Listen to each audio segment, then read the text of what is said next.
What's going on, Washington Commanders Nation? It's your boy Rio Robinson, back with the latest and greatest on the Rambling with Rio YouTube channel, where we ramble about our Washington Commanders. Let's wash the stench of week 1 off our bodies, and let's transition into week 2. It's rivalry week.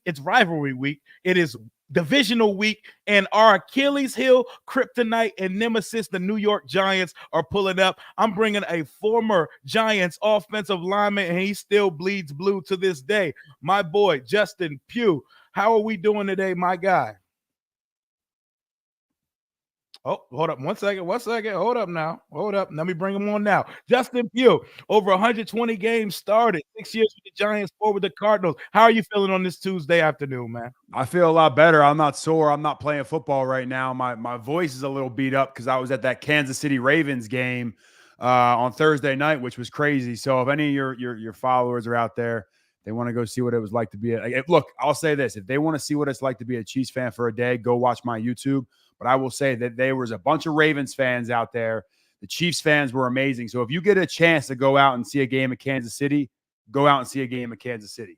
Y'all heard them, man. Go check out his vlog. Go sub up. I was just on his podcast, Net Worth, where he's trying to bridge the gap between fans and players. We're looking at content creator Justin Pugh. Is it too early to say retired, or are you waiting for that call so you can hop straight off the couch into the lineup again? Man, I'm waiting for the call. It's got to be from the right team in the right situation. I'm not going back to just any team. Oh, then we got people in the chat. What's going on, everybody? I'm not just going back to any team. It's got to make sense for me. I am, excited to see how this year unfolds. I don't need to go back week 1 or 2. I'm going to let everyone beat up on each other, and then I'm going to hop back into it. That sounds like a veteran approach. No training camp, and, let that early September nasty football take place. The Giants had an opener on Sunday. You're still bleeding blue. So is that because they drafted you in the first round back in 2013? You played the majority of your career there. Is that where your fandom lies now that you are a football fan? Now, I'll say this. Yes, I'm definitely a Giant guy through and through. Love my Giants. I'm out here in Arizona. I support the Arizona Cardinals as well. 2 teams that don't really play each other too often. But then I obviously support friends of mine. And I got a very close friend of mine that's on the Commanders, Zach Ertz, former coach of mine, Cliff Kingsbury, the offensive line coach, Bobby Johnson. So I got some Commander ties. And then you, Louis T, and Doug got me all fired up about this season. And then I was all fired up about the Giants, and then we both shit the bed week 1. So it's a little bit disheartening, but I still got my guys in Washington.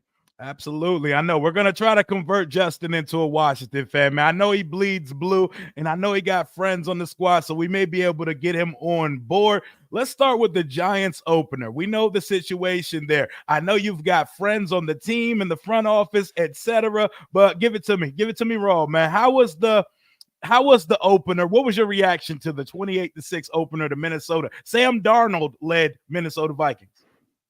It's a good distinction you brought that up because J.J. McCarthy in preseason looked amazing. The Vikings thought they had their quarterback of the future. He had a great game.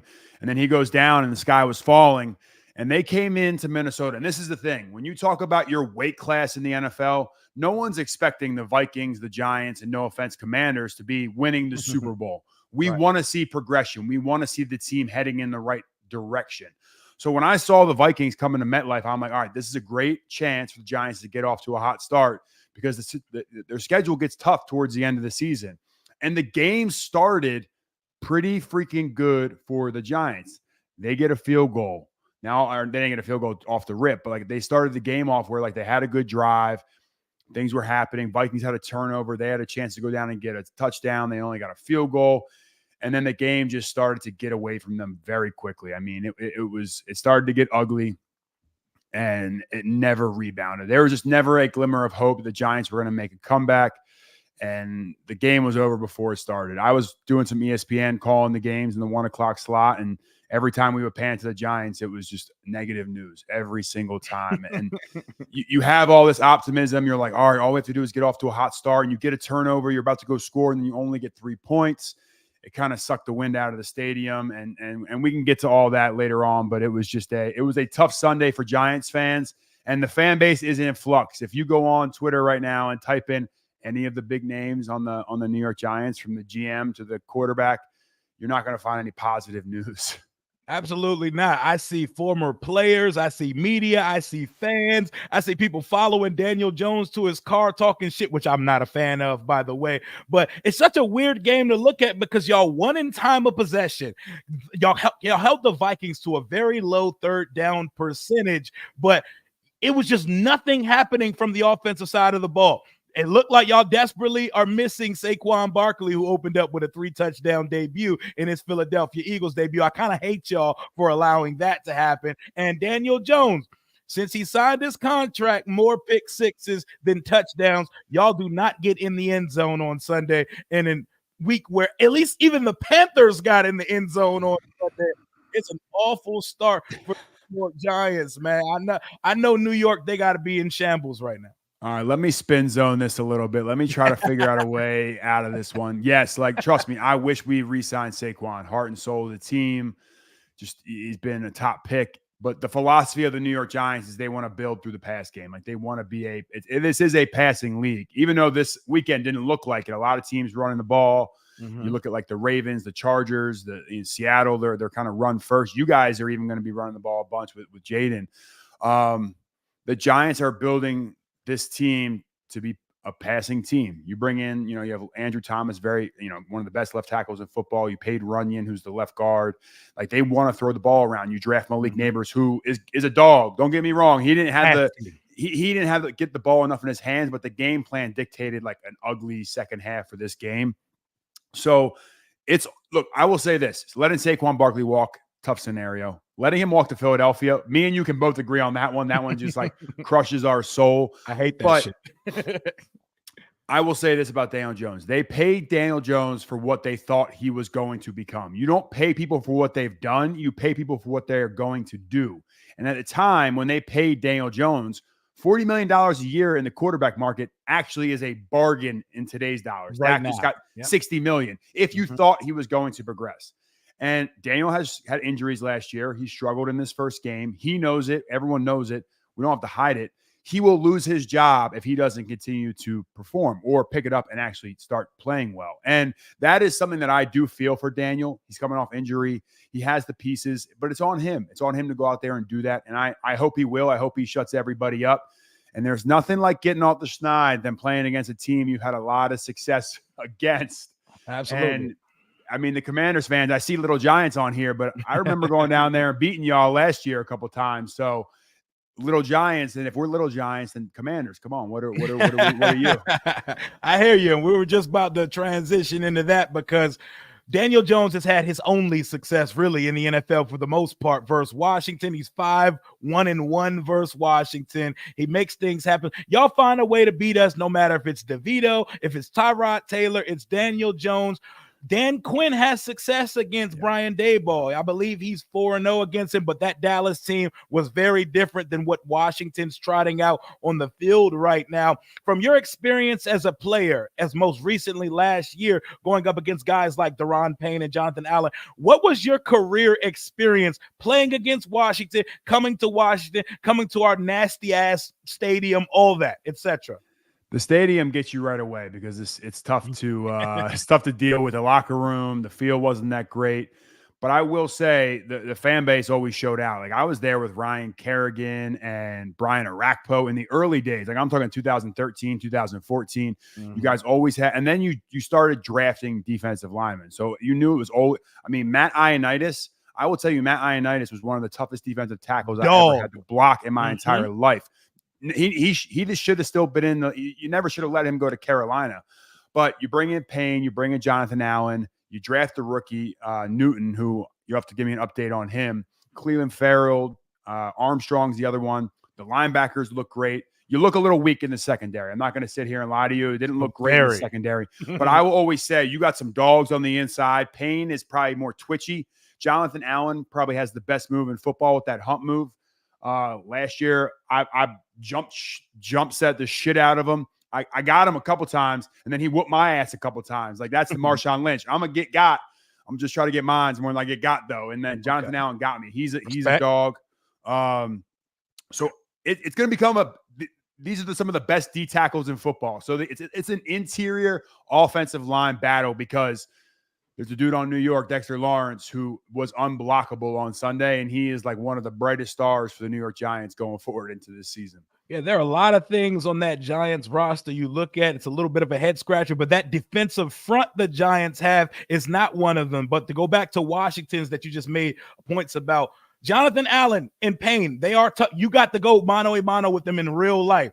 But for us, they're on paper, everybody outside of Washington sees superstar, bona fide defensive tackle duo. They're far too inconsistent here. We're literally missed talking about possibly trading Allen like we did Sweating Young at the deadline, because Jonathan Allen's supposed to be one of our vocal leaders of the team. He goes and has a lot of disappearing acts on Sunday. And I wanted to talk to you as a player in the NFL. How do you feel when you see nobodies like myself and fans, constant scrutiny and nitpickery when it comes to you guys' performance on the field? How does that feel from your end? Yeah, it sucks. I mean, you don't want to hear it, but here's the end of the day. Without the fans, the game doesn't go. I need fans arguing. I need fans going to the game. Because the players, that's what pays our bills. Like the fans showing up and supporting and watching the games on Sunday. So like my whole thing is that you have to be able to deal with the highs and the lows, because when we play great and we win a game like we did last year, having all the fans telling us how great we are, that feels amazing. So you got to take the good with the bad. That's the part of the NFL. It's a part of the business we're in. So I can't really argue with that. And to your point about those guys disappearing, when you get into a game and you're down 13-0 or you lose a game 37-20, it's hard for a defensive tackle to really make that much of an impact, because now they're just getting teed off in the run game. They're not really passing. The Bucs were just kind of throwing shit against the wall, just throwing it up to Mike Evans. So the game plan also dictates and makes guys look a whole lot worse than they probably are. If you were in a competitive game and it's a 2-minute drive, I guarantee you're going to get more out of Jonathan Allen than if you're down 17. He's like, all right, here we go again. Like human nature plays such a major role in all this. So something to keep in mind. Yeah, because as fans, we see the $1 million contracts. We see the contract extensions, etc. We see all of that, and we just expect it to be some type of linear progression and ascendance all the time. But we get a little out of touch to the fact that it is a football game and it is week 1 of the season, and teams come out flat. They call it an extension of the preseason, the first couple weeks of the season. Do you feel like your game personally, when you played, was affected by playing in the preseason? Yeah, for sure. I mean, you got to get some reps in the preseason. Some of the best teams are playing in the preseason. You look at the Kansas City Chiefs. They play their starters in all the preseason games. They came out and they looked good on that first Thursday night drive. And I watch some teams out there, and I'm watching film all the time. They look sloppy.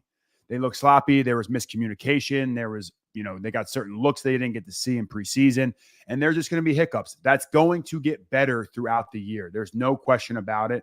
You'll gel as an offensive line. That's where I look, because obviously I played the position. And I will say, as a young quarterback, we saw how hard it is.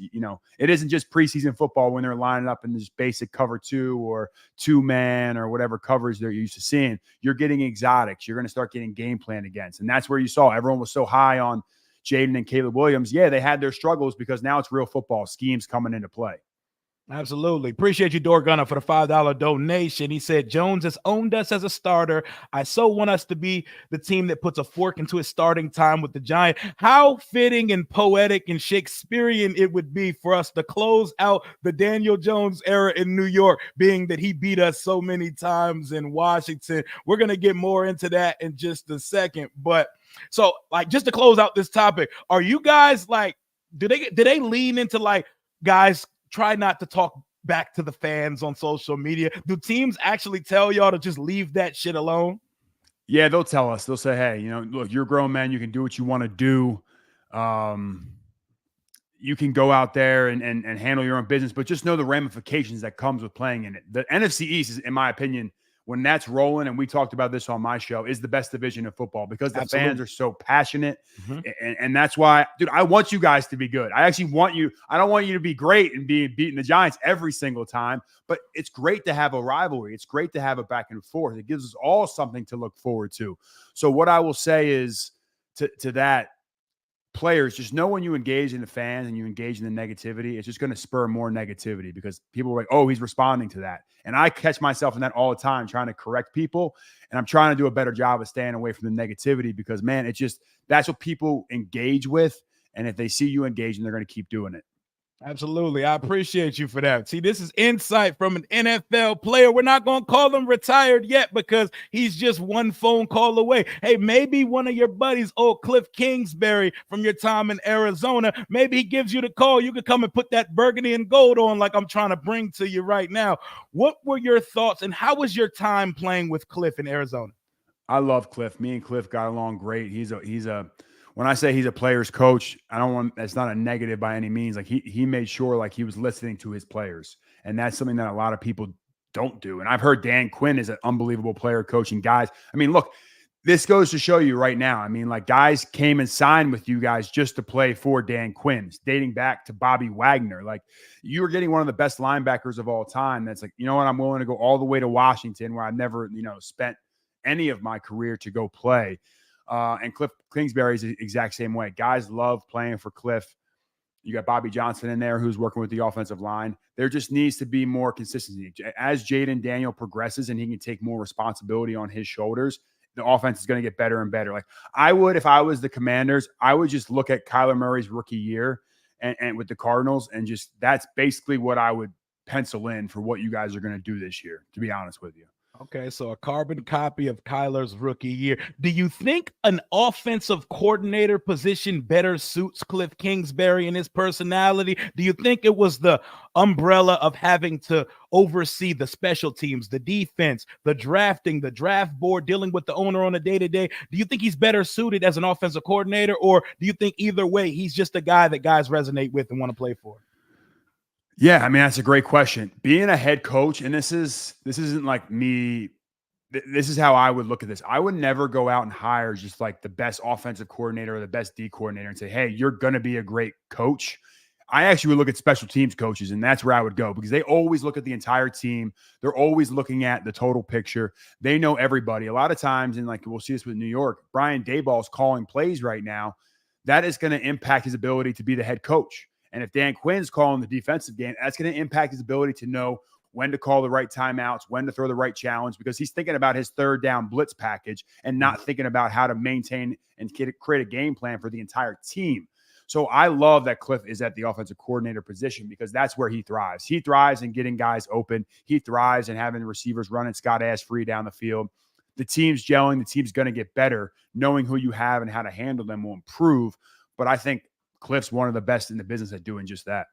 Oh yeah, I like and we didn't get the greatest start in week one, but a lot of teams started off slow. What did you see from Washington's week one performance versus Tampa Bay, knowing that another rookie quarterback with mobility is being coached by Cliff?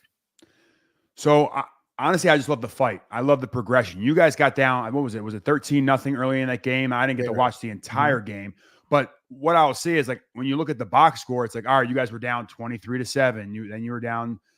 I'm looking at it 23-14. You start chipping back. They get a touchdown. So there was no. That's the thing. Every single rep for Jaden Daniels right now is important. I don't care if you're down in a game. I don't care if it's out of it. Don't pull him out of the game. I mean, maybe he has an injury or something like that. You don't want to leave him out there. But Brandon Coleman, you're starting left tackle. He needs all the reps he can get. Like there are guys out there that need to get reps. And the one dude that popped to me is Brian Robinson. Runs hard as hell. Like he's running everybody over. I know he came out to he's been one of those guys. Didn't he get shot last year too? Yeah, and his rookie year, right? It was like right after he was clinching the starting running back job. Yeah, attempted robbery, kind of like the Ricky Pearsall situation. He was shot in his leg too, which is what running backs need. So just watching him, he runs angry. That's a guy that you got to feed him the ball, keep getting him involved. Terry McLaurin, like Zach Ertz has great. Zach is looking back to his old form, coming off the ACL 2 years ago. So I'm really proud of what you guys are putting together. You just have to temper expectations, and that's probably what I need. You probably need to tell me the same thing for the New York Giants. But with a rookie quarterback, there is going to be growing pains. But to see him battle week in and week out, that's what you want to see. And I think with the secondary, for you guys, that's where I would focus some of my energy. Absolutely. Dorgun, appreciate you again for the $2. Straight off the couch to watch the stream. That is an all-time classic NFL intro coming into a game. Was that impromptu? Did you wing it? Was that last minute? Or did you have that planned out? I actually had no idea I was going to say that. Sunday Night Football was like, hey, we're driving up to Buffalo. You got to do your Sunday Night Football intro. So I was like, all right. I mean, I went to Syracuse University. I always say Syracuse. Shout out to my Orange men. 2-0. Kyle McCord, most touchdowns in college football right now. Q's football is back. Side note, sorry to get sidetracked there. But I'm like, yeah, I really was sitting on the couch last week. I literally was. I was on my buddy's Love Sack couch. We were watching Sunday Night Football, and me and my boys joked around. I'm like, either I'm gonna be on practice squad this whole year and not do anything, or I'm gonna be a starting left tackle for the New York Giants. And so I see someone say, "You're playing weight, like you look light." I am light. I was out there jump setting all these fools. Like I sent Rio a clip because I was like, we were talking about Jonathan Allen. Like, I can still block I can still block dudes. No, you can cuss on this channel. You gotta go ahead and let it fly. We said you can get all the fucks you want off on this channel. I said I can still put hands on a motherfucker, but when you're a little light, you got to put that weight back on. And I was playing left tackle out of position last year, let up some sacks.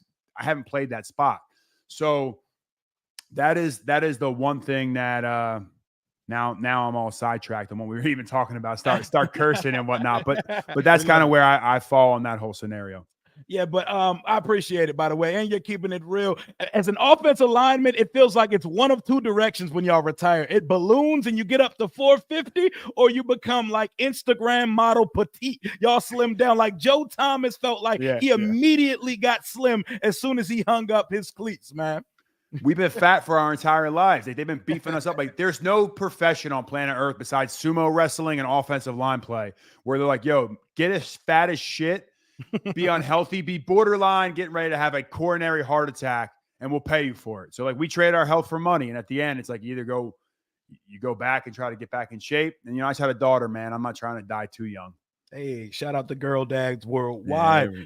Let's set the record straight on something. We got a very bad rap about offensive lineman coach Bobby Johnson as he comes in to join Dan Quinn's staff and Cliff Kingsbury's offense. He didn't seem to have this reputation coming into New York after he left. He brought Dab. He came over with Dabs from Buffalo. Give me, who is Bobby Johnson as an offensive line coach, and what were the main factors as to why it feels like these high-profile names that they've drafted there in New York haven't exactly progressed and developed on the offensive line? It's pressure, it's media, it's confidence. That all goes into it. Evan Neal can play in the NFL, and I bet you if it doesn't work out in New York, he's going to go start somewhere else. You guys know better than even I do. Eric Flowers, starting left tackle, 19th overall. He goes out and doesn't play well in New York, and he comes back to Commanders, and you guys paid him. He resurrected his career at guard. So confidence is a major component in all of this, and that's something that guys struggle with. I will tell you, like, we put so much emphasis on coaches. Players make this game go. Let me give you the best example of all time. Bill Belichick. Everyone considers Bill Belichick the best coach. He is. He's got the most wins. He's done it all. He starts his career in New York with this guy named Lawrence Taylor. That helps. Yep. Then he goes to New England, and he starts winning all those games with Tom Brady. Tom Brady goes to Tampa and wins another Super Bowl without him, showing you how good Tom Brady is. So, like, Bill Belichick's an unbelievable coach, but if you don't get two of the best of all time to bookend your career, it looks a whole lot different. You can look at what happened in Cleveland. You can look at other places. Like, he didn't have those guys. And everyone from Belichick's coaching tree has failed elsewhere. They're all sub 500 coaches. So the Jimmies and Joes play a big role in this whole thing. And right now, quarterbacks can erase everything. So on Buffalo, Josh Allen makes everyone look good. Everyone looks better when you're around Josh Allen. So it's getting a guy like a Jaden Daniels or whoever and be like, hey, make this team look better. Odell Beckham made me look better his rookie year. You need to have a receiver to go out there and be a dog. Just get the ball in his hands, and he makes it go. Saquon Barkley, guys like that. And that's where I think some of these teams are lacking. Like, the Giants didn't have that type of talent on the team. The Commanders, you're hoping you have it with Jaden. And from week one, it looks like he has that competitor drive, and you're excited about it. He will make every coach look better. I can tell you, Bobby Johnson's a good coach. He's coaching everything that every offensive line coach in the NFL is teaching. He is not doing anything different than my last 11 years in the league. A lot of it comes down to the players. So like it's not just one, there's not some guru. Even Bill Callahan, like, yeah, why is Bill Callahan such a good O-line coach? That dude drafts a first round. He has first round O-linemen everywhere he goes. Let's go to Dallas. He had Travis Frederick, Zach Martin, Tyron Smith. Then he goes to Cleveland. He's got, the first round talent that they have there. Yeah, they developed Wyatt Teller. Okay, that's one guy that I'll give him a shout out on. But like, he had Trent Williams. I mean, like the list goes on and on. Like, Williams and Sheriff over here. Yeah. Like, come on now. Like, I could coach those guys and they're going to still be great. So, and then he goes to Tennessee and he gets J.C. Latham. So the players make the coach just probably more than the coach makes the players is my point. I think that is an excellent point, and I'm going to take your word for it because you've played for the guy as well. And our offensive line did not have a bad showing versus Tampa. For all of the blitzing and exotic delayed, they're sending slot corners on delayed blitzes up the A gap. They did everything they could to confuse Jaden Daniels, and Jaden still didn't end up turning the ball over on Sunday. He put a couple on the ground when he got sacked, but we recovered all of them. No interceptions thrown. He finished this day with no turnovers and 272 yards of offense. And you can't say the same for the other two rookie quarterbacks that played. And there was also another rookie quarterback, or at least statistically and with the eye test, Daniel Jones is still making rookie mistakes 6 years into his career. Let's just say Washington wins this game on Sunday, and Daniel Jones puts out another stinker versus the team that he always dominates. At what point, how long into the season does that leash start to get pulled in, and does Daboll have to consider Drew Lock or Cutlets? Cutlets. No, shout out to my boy Tommy DeVito. I think, look, you paid him. You got to see what he has. He's got to at least get a quarter of the season. And like, just for me, man, I know Daniel personally as a human being and as a teammate. So like, I'm pulling for him.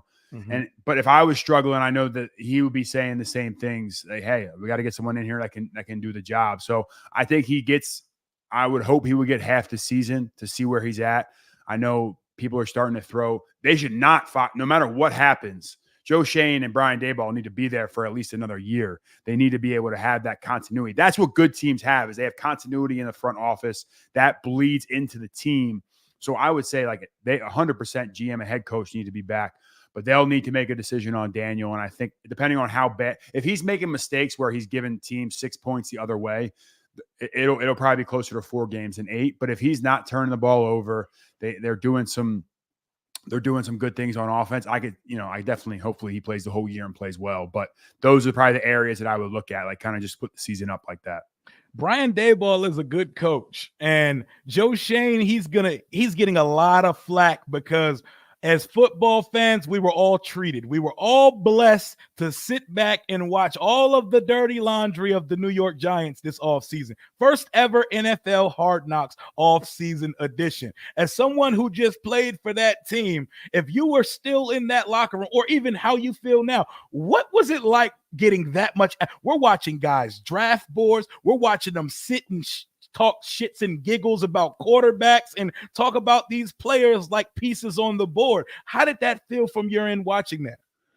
I loved it. I love the business of football. I love seeing behind the scenes on what everyone has going on there. So I thought it was the second best ever Hard Knocks besides the first one. Maybe the Ravens. Was the Ravens the first one? Yeah, the Ravens was the first one, I believe. Yeah, I mean, come on now. That was the best one with Ray Lewis, Shannon Sharp, Tony Saragusa, like characters, real characters. Hell yeah. Even Brian Bellick was in that one. He was great too. So look, I think that was one of the best insights you could have. See how they want to build a team up, going out and paying offensive linemen, how the Burns trade went down. I mean, you guys traded both your defensive ends. I'm sure it was similar to that. So yeah, I mean, look, it was a great behind the scenes. I loved everything about it. I don't think any team will ever do it again because of I think the Giants did it because they knew Saquon was leaving and they wanted to make sure that they had their side of the story out there and like on camera. It almost looked like it was like a Joe Shane, like it was like Joe Shane. I don't want to say puff piece. That's not the right word, but like it was like let's show like what type of guy Joe Shane is, so like the fans don't like jump all over him and go crazy. And it worked because you saw the human element. The one thing that pissed me off, Saquon didn't know he was getting recorded. Like, come on. How can you not tell someone he's about to be on Hard Knocks? Like, come on.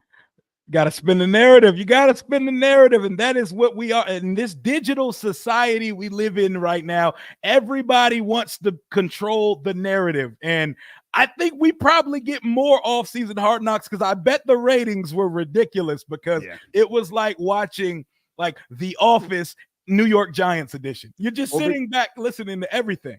Because even if you're not a Giants fan, you're like, all right, let me see how teams do this. And like, you could just apply it to your team, like how they talk about guys, how they view guys. So it definitely was a good episode, good season. So I'm excited to see the next one. I mean, whoever it is, if it was you guys on there, I'm watching it. I'm tuning in. You're right. That's probably why they're going to force a team to do it. Oh yeah, I want to see us on some type of Hard Knocks. It's been a dream of mine as a fan, and especially now that I create content, I want to live react as soon as the episode hits 000 every week and have immediate snapshot reactions of what's going on. But transitioning back to the game this Sunday, 1 p.m. at the newly named Northwest Stadium. Your prediction for Sunday. I'm going to give mine tomorrow on the channel, but since you're here, let me hear your prediction for our week 2 matchup. All right, I'm going to give you my prediction. I think it's a better matchup for the Giants, and I'm going to tell you why. Brian Burns is our second best pass rusher. He draws a rookie in this one, right? Mm-hmm. So like you're starting left tackle, Brandon Coleman. I think Brian Burns has a good matchup there. Inside, Tyler Biadasz, Allegretti, Cosme just got signed. Great players, but I don't care if it's the highest paid guard in football. Dexter Lawrence is unblockable. So it all comes down to Brandon Coleman and the interior offensive line, Wiley and Thibodeau. That's a good matchup on the right side. And then on the other side, it's avoiding those catastrophic mistakes. So I guess this is keys to victory for both sides. Jaden Daniels is going to make his plays. There's no doubt about it. He's going to make plays. Brian Robinson's going to run hard. But when it comes to nut cutting time and you got to throw the ball, because you will have to do that at some point. One of these teams is going to have to throw the ball to win the game. Can you protect? And I like the matchup for the Giants better than I like the matchup for the Commanders. I think the Giants offensive line interiorly, Jonathan Allen is going to make some plays. You know, I definitely agree with that, but I think Dexter Lawrence is better than Jonathan Allen. I think that could be the difference. And then you add in Brian Burns going against a rookie. It's just not a good matchup for Brandon Coleman just yet. So I see the Giants winning this one by 3. It won't be a blowout. It's going to be a close game. Me and you are going to be texting each other like, man, did he just throw that pick? Man, did he just fumble? It's not going to be pretty, but I got to roll with my Giants, because if they don't win this game, there is no hope in New York. And I'm going to the Thursday night game against Dallas, and I need some hope. You guys, no matter what, when you leave this game, you still have Jaden Daniels. He still will show you flashes of what he can bring to the table. So, like, for my soul, I need Giants by 3. Giants by 3. I respect it. I ain't going to give out all of my prediction yet, but I am predicting to win, because like I did on your show, I said we're going to sweep the Giants this year, because I need us to eradicate this curse that has been over our heads for far too long. We not only have lost, we even tied a game a couple years ago. That's another thing I wanted to ask you about. As a player, am I off when I say as a fan that a tie feels worse than a loss? Shouldn't have it. There was a stat before Caleb Williams won his first game. Number 1 overall quarterbacks were 0-14-1. That tie was me and Kyler Murray in Arizona against the Detroit Lions. Wow. And we're all like, dude, give us 15 more minutes. Let's go sort this shit out. So, Rio, I appreciate it. It's going to be a good one. We'll report back on what happens in this game, but good luck to you, Commanders. I hope everyone stays healthy, but I hope my Giants get the dub. Absolutely. And as Justin signs off, let people know where to find you, because when you come on this channel, you're part of the family. Everybody check out what he's doing over there with Net Worth and with his vlogs on every Thursday night game. Justin, let folks know where they can find you. Yeah, just on Twitter at Justin Pugh. If you go to my Twitter, I got the link in my bio for all the YouTube content creation. We're going to every Thursday night game. So I will see the Commanders. I think the Commanders play on Thursday night against who? The Eagles? Yeah, but there's none at home this year. It's at Philadelphia. Yes, and we always play them tough. Yeah, you always play them tough. So, eventually I'll get down to Northwest Field, formerly FedEx Field. I'll get down there and enjoy some time in the DMV. But until then, I would love for you guys to support me and go see what the other fan bases are doing. So when I get to you, you can top them, and I can crown you guys the best fan base in football. Absolutely. And we definitely want to do that. When you come down, hit up the red zone lot. We're going to show you the command corner and show you how we get down on this side. Before you go, should the Giants have traded for Burns or spent the capital on another position of need? No, an premium edge rusher is impossible to find. You guys now know what it's like not to have one of those guys. I think Sweat's a great player. So trading for Burns was 100% the right move. They need more depth on the defensive line because once Burns, Thibodeau, and the starters come out, the Giants don't have that like 100% like, hey, these are dogs coming in. Like we're trying to find that next wave. That's an issue that you guys, it's an advantage for you. When that second wave of D linemen come in, we still are figuring out who that next wave is. So Burns, 100% trade for him all day long. Absolutely. We're going to let Justin go now. Thank you again for letting me come on your platform and returning the favor coming on mine. If Cliff and company give you the call to come down to DC, pull up, put some burgundy and gold on and suit up on that line for us, man. Hey, man, when you're not playing the Giants, I'm hoping you beat Dallas and Philly, man, so we can cheer together on those weekends. I'll see you guys out there, though. Take care. Absolutely, man. Have a good one. All right, later. Yes, sir. How we doing, y'all? How we do today? Y'all like this one? Y'all like the guest coming on? Was it a good episode? Was y'all feeling it?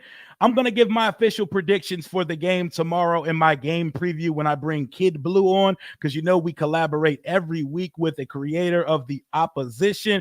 Justin is a class act, a great guy, and we will definitely be seeing Justin Pugh on the channel again. That guy is cool as hell. Had to let him know this is not a family-friendly language conversation. You could get your shit off on this show. So getting him to drop an F-bomb, that's something I'm going to take a bow for today. It was a good time, a good conversation, and he kept it real. There was no coach speak. There was no fluff. There was no trying to protect relationships. That was fire. That is how we do over here on this channel. If you're new to the channel, smash that like button, subscribe, because the content is constant this season. We will be going. I'll be on the Jukes channel, by the way. I'll be on the Jukes channel Friday. He's a Giants creator talking my shit. I'll be previewing the game tomorrow night with Kid Blue. What up, X? What up, Xavier? You know I'm going to be in the chat. Of course, I'm going to be going live all day Sunday. I will not be going to the game on Sunday. Smash that like button for your boy. Thank you for holding it down in the chat, behaving when there was company, and still keeping it real. I love doing this. We are now full-time every day. Go watch my interview I did with Lake Lewis this morning on the channel if you did not already. And that's all I got for right now. Hail to the Washington Commanders. More to come, content to come as things come out. If any news or any stories break, I will be pressing that live button immediately. Thank y'all for the support as always. You're wide open, man. It was a great time. It was a great episode per usual. Somebody got to tell Payne to stop tweeting, because Washington, we have a notorious reputation of being first team all Elon Musk, first team all Twitter. You know, we're tougher on the timeline than we are in the trenches. But I'm signing off from here. It's your boy Rio Robinson. Until next time, hail to the Washington Commanders. And this stream was brought to you and powered by BetUS Sportsbook Casino, home of the fastest payouts in the industry. Please bet responsibly. Talk to y'all.